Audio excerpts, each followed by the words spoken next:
Mai yake kore damuwa banda san ki mene nake gani. Kin bar ni kin saka min hawan jini.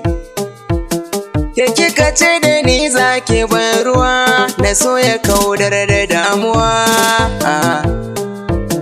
Kin yaudare ni kin sare fama ba zan manta da ke ba.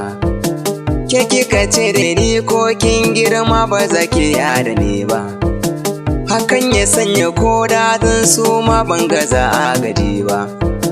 Na sha bakar wuya kan yan gulma ba su iya da ni ba.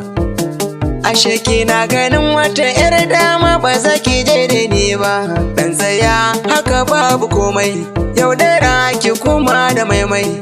Duk abin da kika yi kanki kika wakin ji fitar kalamai. Yaudara ni kika yi wa, na baki zuciyata tun farko ban yi zaton hakan ba. Kowa faɗi yake zami karko ba maganar ba'a ba. Kullum ina kula in kille ko ba zan nisa da ke ba. Kullum da safiya sai na tako na zo gidan kudu ba. Da hidimar ki guna akan aiko ban taɓa naiki ba. Ko 'yan uwanki ko da iyayenki ba su musu hakan ba. Akon a tashi gonar lillahi a yanzu kin yi girma.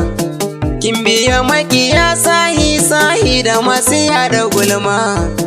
Kin yaudare ni kin samin ciwo kin sa ina ta fama. Muna a tare tun da kina garama har lokaci na girma. Ke kika ce da ni mutuka raba rabuwar mu babu dama. Ashe batu ne canji na zuwa da kin yi girma. Wai har faɗi kike gun jama'a ni na yi miki tsufa. Kin biya makiya fa, dawo ki ne mutu ba. Ko da zana yafe, ki zo tun kafin ki sofe kirisina ni ko sai na yafe. Lokaci na ki